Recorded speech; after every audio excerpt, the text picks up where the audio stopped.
Warm South London welcome to Pastor Kevin Thompson.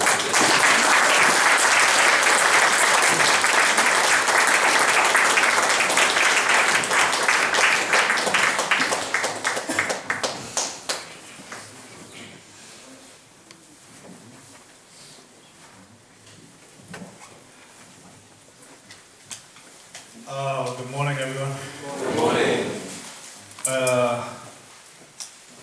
I'm just a little Geordie boy.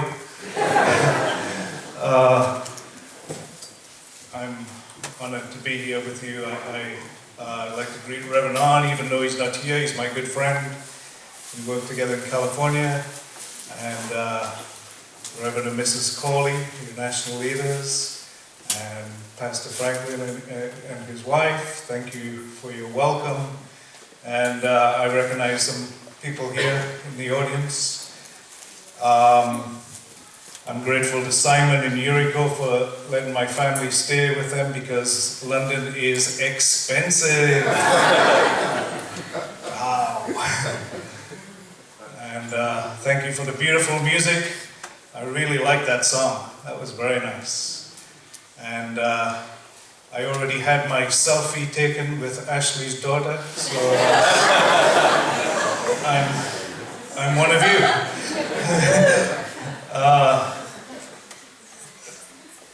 Thank you for taking care of England. It's good to be back in the land of Branson pickle and Marmite and Bovril and the things I've missed. A couple of times I almost moved back to England. One time after I was somehow involved in things in Russia for a couple of weeks, and then on the way back I thought about stopping in England and seeing if it was time for me to move here. But Mr. Abbey and I had a disagreement about what that would look like, so I thought, the time's not right. And another time, when Father was sending everybody to their hometown, remember that?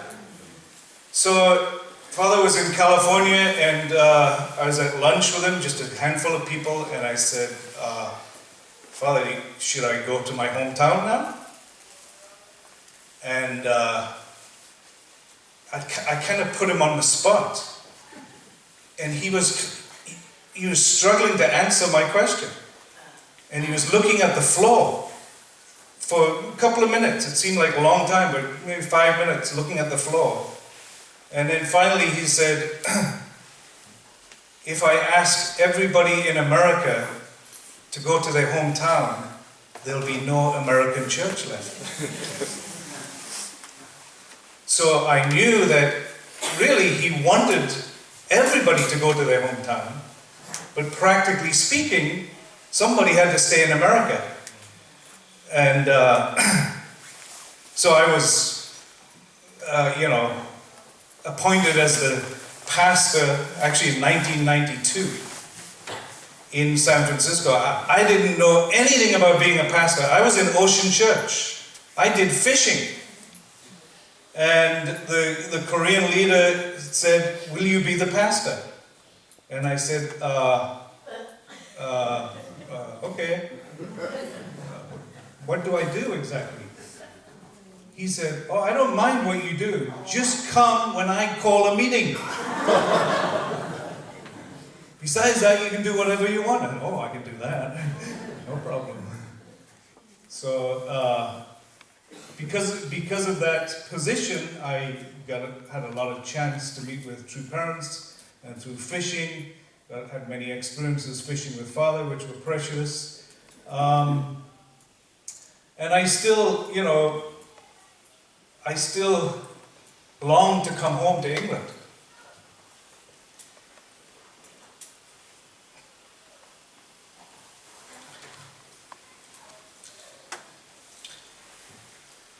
Actually, when I left, I said to myself, when I left Newcastle in 1979, and I said, I'll come back when Newcastle are champions.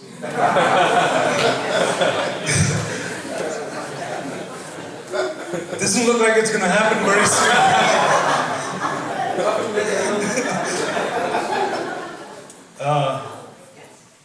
My son and I went to see the game yesterday, Chelsea and Newcastle. And I told him, "You're bad luck." Anyway, I'm happy to be here. You know, a couple of weeks ago, an elder Korean who many of you know, Dr. Junho Suk, visited California, and he asked me before giving the sermon, he said, "How long can I speak?"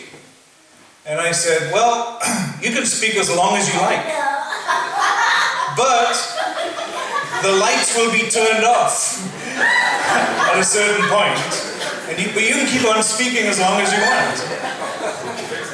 So, because I put that condition on him, I'll put it on myself. I don't want to be here, you know, too long, so that I don't want to overstay my welcome. Let's put it that way.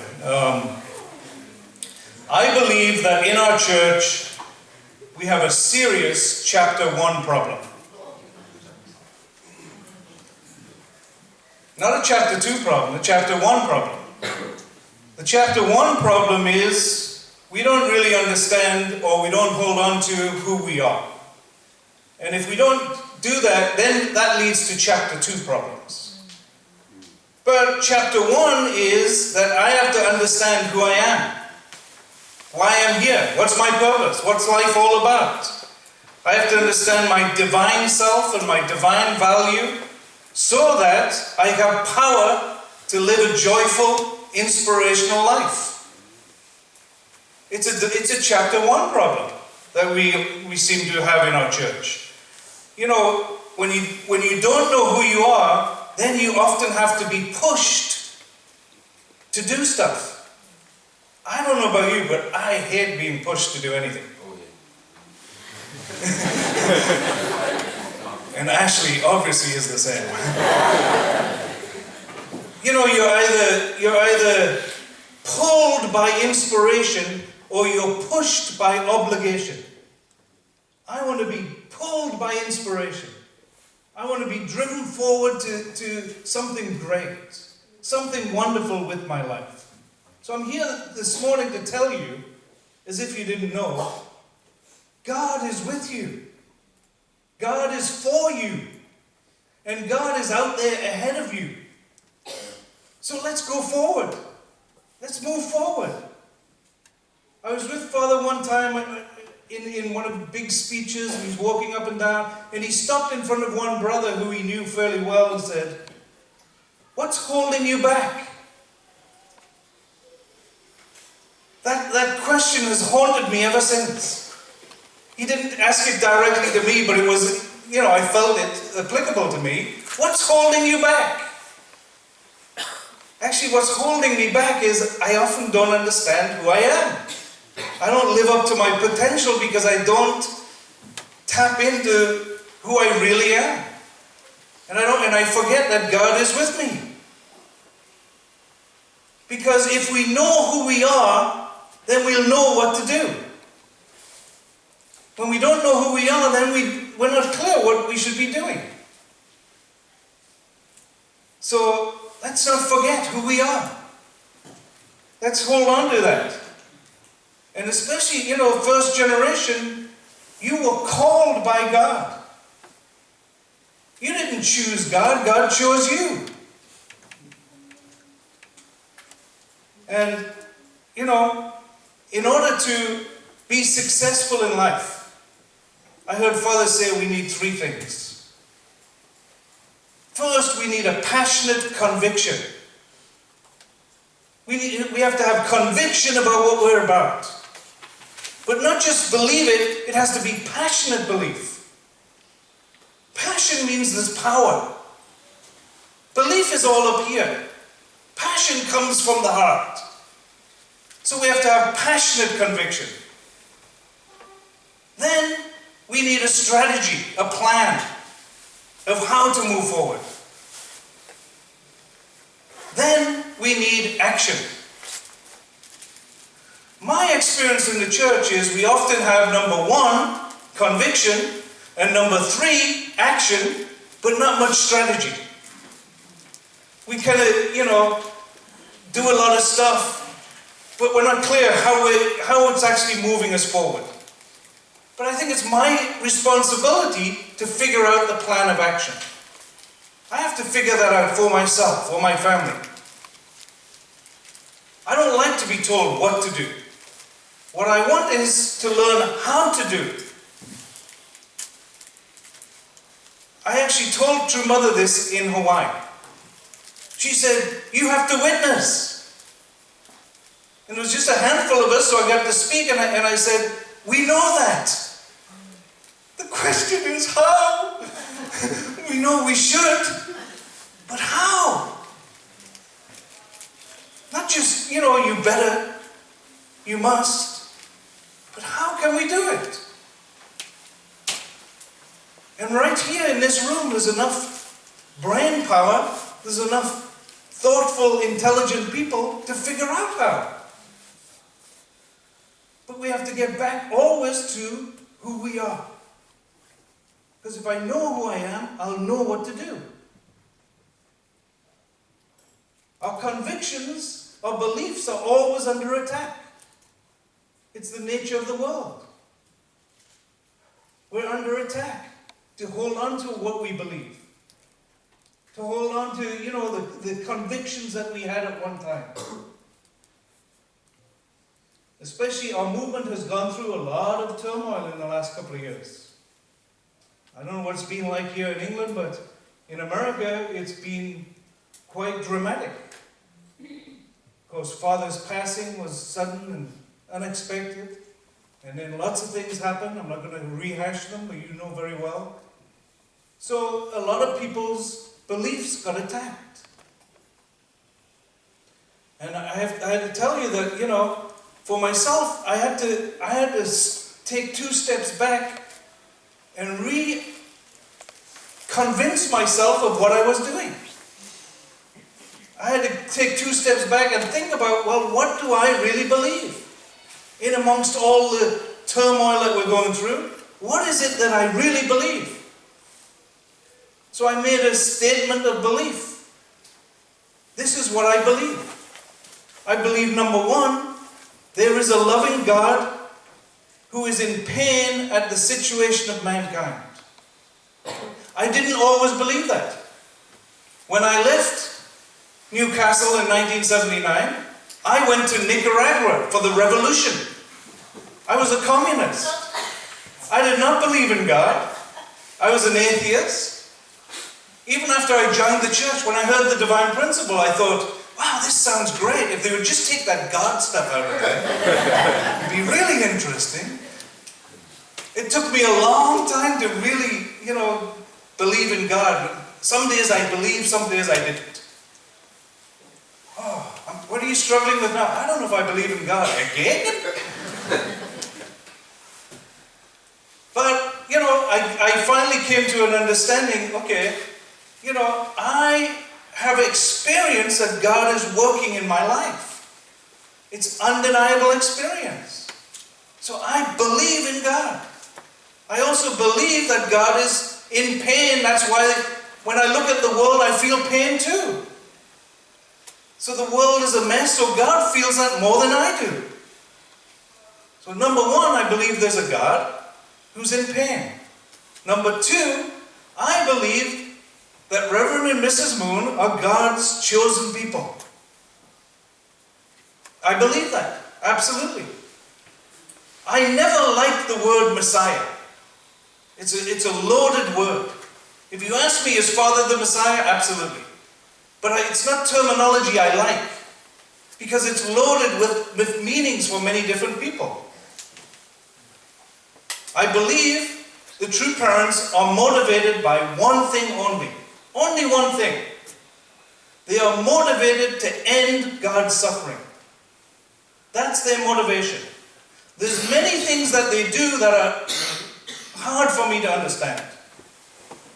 Korean culture is very hard for me to understand. I wish the Messiah had been born a Jodi. That's my one complaint to God. Life would have been different.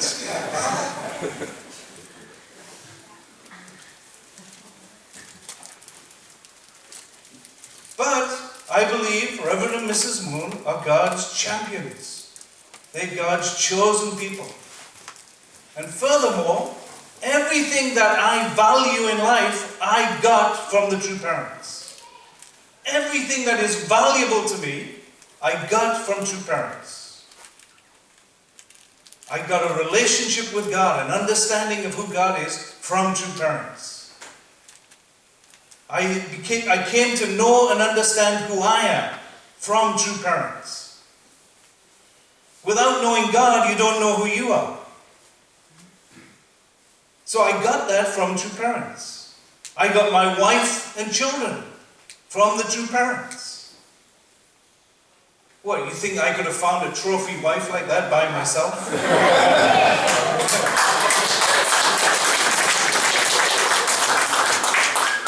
And your kids are pretty good, but my kids are just amazing.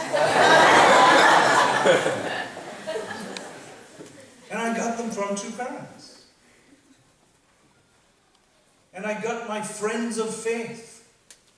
Friends of faith, I had lots of friends before the church, but friends of faith are people who are looking to help me to be good. And I'm looking to help them. We're looking to grow with each other. The people who are precious to me, I got from true parents. So I believe in God, who's in pain. I believe in the true parents, who are motivated to end God's pain. I also believe in divine principle. The divine principle changed my life. It gave me a worldview that helps me to make sense out of life. I sometimes look at the world and go, if I didn't know the divine principle, I'd go crazy. Because none of it makes sense. Divine principle helps me to make sense of the world. That's precious. And I believe in divine marriages. That divine marriage is the way to change the world. What's a divine marriage? If you meet people, many people got married in a church or a synagogue or a mosque. Why is our marriage divine or more divine than theirs? The reason is because of whose authority it comes under. I conducted many sangwa ceremonies. Actually, recently, many. Seems like people are dropping off a lot. Of course, the death rate is 1 per person. You know, we're all going to go. But what's the difference between a sangwa and a funeral? Externally, it's very similar. The difference is whose authority is it done under. It's done under the authority of true parents. That's what makes it a sangwa ceremony. Likewise, the blessing is marriage under the authority of true parents. That's what makes it special. So I believe in God, true parents, divine principle, and the blessing. That's what I believe in. Everything else could perish, go away. All the institutions and buildings we have and whatever organizations could end tomorrow. But that's not going to shake my faith. Those 4 things that are my faith are unshakable to me. Sometimes I start to doubt what we're doing. What are we doing? Are we doing anything? Only me? Anybody else sometimes doubt? So last year, I was with our continental director in America. His name is Bishop Kim. And he asked me to gather some ministers together for a breakfast with him in San Francisco. I gathered 3 ministers at short notice. And these ministers were talking to Bishop Kim, and they were telling him all the things that they're doing in the inner city. They're in the trenches of the troubles in inner city life. Feeding people, taking care of prisoners, getting out of prison and putting them up in homes. And they were all trying to impress Bishop Kim with their programs. And I was impressed. And I was sitting there, and they were telling Bishop Kim all they're doing, and I was thinking to myself, what do I do? They were talking, and I was looking at the ceiling going, what do that I do to help people? And then one of the ministers said, no matter what we do, all the things we do, pale in comparison to what Kevin does. And I'm, tell me more. What? Really? I needed them to tell me what it is that I do. And they said, he deals with the root problem. We're just dealing with the surface, and no matter how many people we feed, there's still more homeless people. No matter how many prisoners we take care of, there's still more. But what he's dealing with is trying to root out the problem. So these ministers recognize something about Father's work. It's not me. I'm just sitting there. They recognize Father's work is to get to the root of the problem. Because only when we get the root out can we get rid of the weeds. The weeds just keep growing back if you just cut them, right? So, dealing with the root is what Father was all about. For me, true Father is very human. I never got into the divine side of Father very much. He's very divine, very holy, very perceptive. But he's also very human. I was fishing with Father in San Francisco. 3 days, just Father's there and I'm here. I saw him very human. On the boat that we have, there's no bathroom. You know what you got to do for the bathroom? If you're a man, it's over the side. So I'm standing next to the Messiah when he's going pee over the side. I was with him, I saw him eat, I saw him belch, I saw him, pass wind, you name it. He's very human.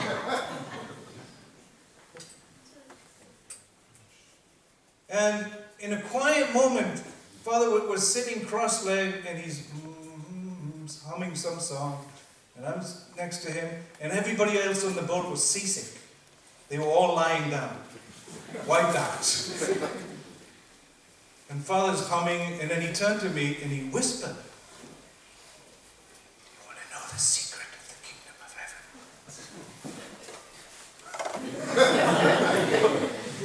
Whoa. Nah, I don't know.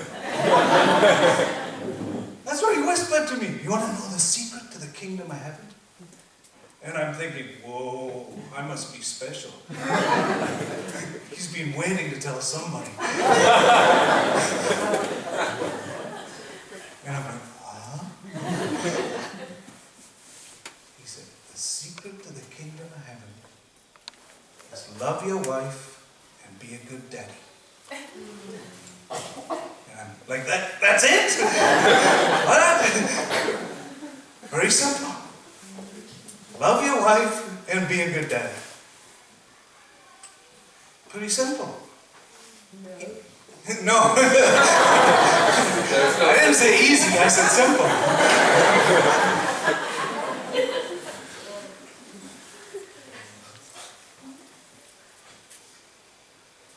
True Mother also, my limited experience, is very human. After Father passed away, she did a little tour around America and stopped at various places where she had gone with Father in the past. And she went to a church-owned house in Ohio. And she gets to this house and the place was falling apart. It was one of these houses that, we're just barely holding on to. And she gets to this place and she's like, why are we keeping this place? This is horrible. Why we keep such a place? And the member said, oh, Father slept here on October 27th, 1972, or some date. So we cannot sell it. So Mother walked into the bedroom. She came back with a pillow. She said, keep the pillow, sell the house.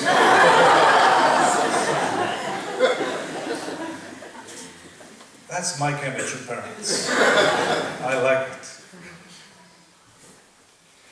And you know, whereas Father was very strong, obviously. You know, Father came to California one time, we put on a speech for him, and you know, it was full and it seemed like a good event, and I was feeling pretty good about myself, like, you know, what?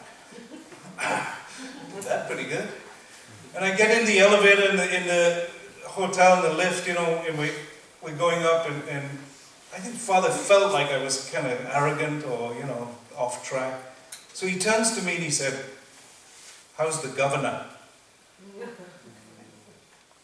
The governor at the time was Schwarzenegger. Oh, wow.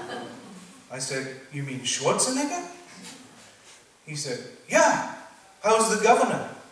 Don't you know you're supposed to meet with him every Monday morning and give him internal guidance?" And then the doors opened and Father walked out and I was left at the back of the boat.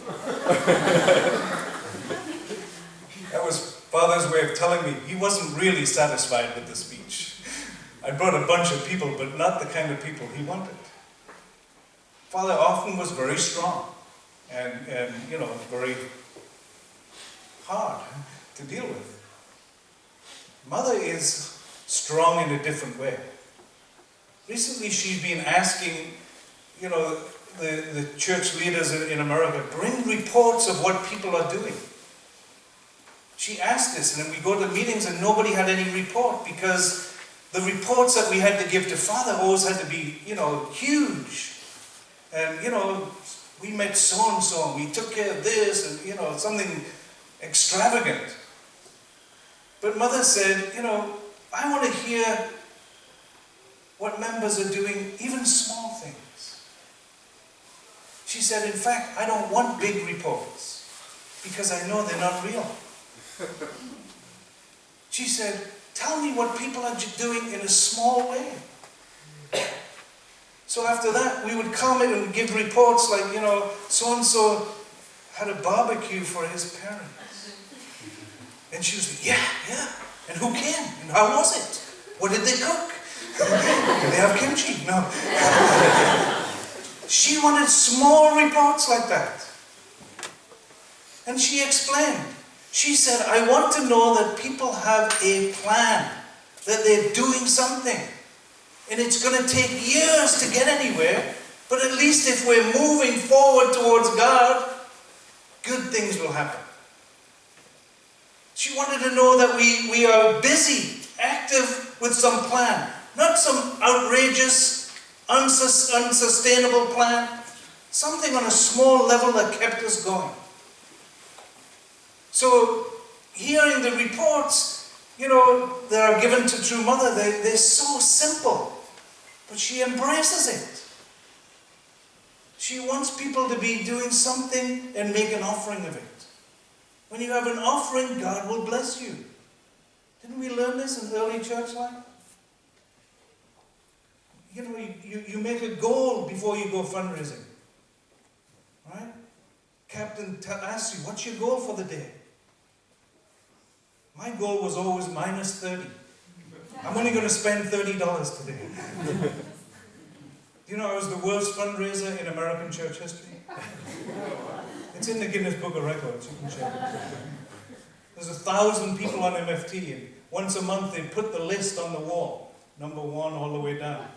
So people would go to the top and start looking for their name. I'd go to the bottom. Am I last or second last this month? But I learned the value of offering something to God. Making a goal, even a small goal, and offering it to God. Then God works with that. God is happy to have something. If we have something to offer to God, even small, it's a huge blessing for God. I find this spirit coming from True Mother. That we, you know, she knows it's going to take many years for us to actually accomplish great things. But it begins brick by brick. You start building. And she's trying to encourage us, do something. Don't do nothing, do something.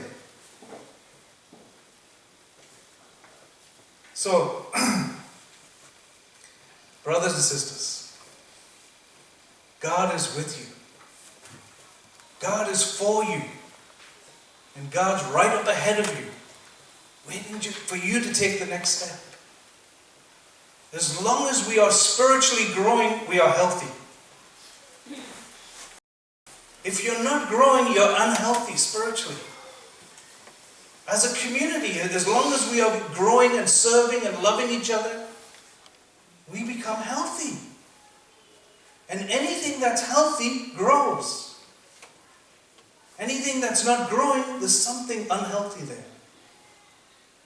So let's commit to serving each other again and again and again. Let's commit to loving each other more than before. Let's commit to being God's sons and daughters. And encouraging each other. That's what you are too. That's what we all are. If we feel like that, then we feel power for life. Then we feel joy in life. Then we have inspiration to live our life. If not, life becomes a drag. It's unacceptable to be miserable. We have to be joy givers. We have to be happy makers. We have to really invest in each other.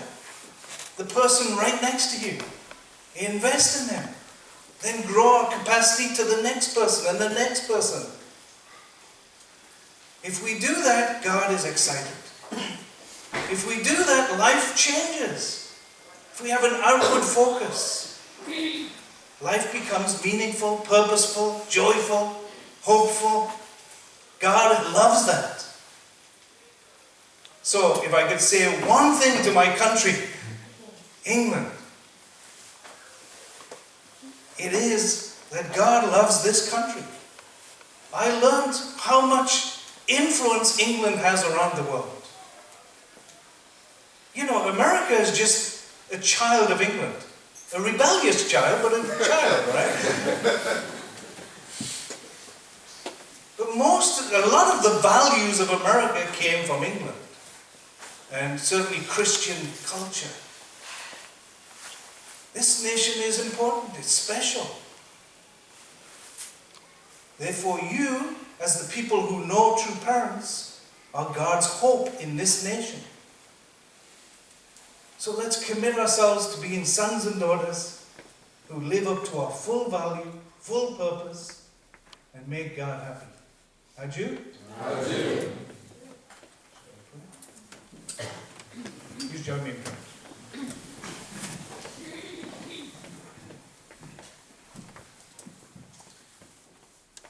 Most beloved Heavenly Parent, thank you so much for gathering us here this morning. I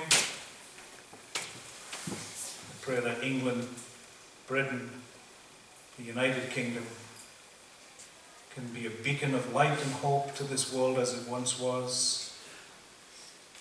That Britain can be true parents' home, a place where your love can reign. You know there's many problems everywhere, but you are bigger than those problems. You have the solution to those problems. We know that our true parents love this country, invested in this country, and the fruit of their work here is the precious brothers and sisters here and throughout this nation. I pray that you can continue to work with them and through them, and that miracles can take place inside of our own hearts, transforming us into heavenly sons and daughters as we become those kind of people that we can transform the lives of each other by investing in each other. Thank you for the opportunity every new day, every new week, to come before you and start with determination, with an offering of ourselves. I pray that your love can reign supreme in this church, and every heart can be uplifted by you, touched by you, that every person here can know their value, every person can feel your love, and those who are suffering can be surrounded by more love, that we can reach out to the ones who are in the most difficulty, and that we can reach out with the intention of bringing each other to the kingdom, with the intention of uplifting each other to be the sons and daughters that you can be proud of. So thank you for this time this morning. Pray that your word can be a blessing and that we can move forward together as brothers and sisters. I report this in the Thompson family name. Adju.